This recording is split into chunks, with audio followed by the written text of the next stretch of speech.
ফের লোকালয়ে গজরাজ। শিলিগুড়ির শালবাড়ির কাজিমান প্রধান রাস্তায় চক্কর দিল দাঁতাল। প্রথমে সেই ছবি দেখাবো আপনাদের, দেখুন।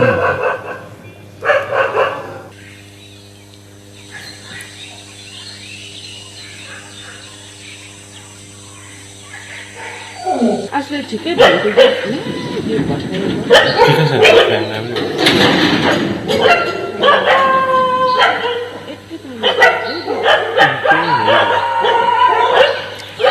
যে ছবি আপনারা দেখছেন, ফের লোকালয়ে গজরাজ শুধু রাস্তায় নয়, বাড়িতেও ঢুকে পড়েছে হাতিটিস। যে ছবি দেখলেন, শিলিগুড়ির শালবাড়ির কাজিমান প্রধান রাস্তায় চক্কর দিল দাঁতাল। বিশ্বজিৎ মিশ্র রয়েছে আমাদের সঙ্গে, কথা বলবো বিশ্বজিতের সঙ্গে। বিশ্বজিৎ, বাড়িতেও ঢুকে গেল দাঁতাল, রাস্তাতে ঘুরে বেড়ালো, ঠিক কি হয়েছিল? একেবারেই তমশ্রী, সাত সকালে শিলিগুড়ি শহর সংলগ্ন শালবাড়িতেই দাপিয়ে বেড়ালো একটি গজরাজ।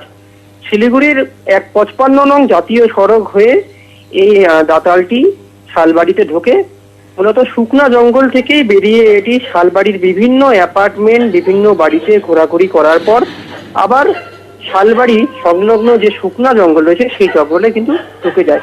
সকাল থেকেই শুকনা ফরেস্টের যারা আধিকারিকরা ছিলেন তারা এই দাঁতাল হাতিটিকে জঙ্গলে ঢোকাতে কিন্তু তারা প্রধান ভূমিকা পালন করেন। তবে এই হাতি বের হওয়ার পর মানুষজনের মধ্যে কিন্তু আতঙ্ক ছড়ালেও তবে তেমন কোনো ক্ষয়ক্ষতি হয়নি বলে বন বিভাগ সূত্রে জানা গিয়েছে। ধন্যবাদ বিশ্বজিৎ।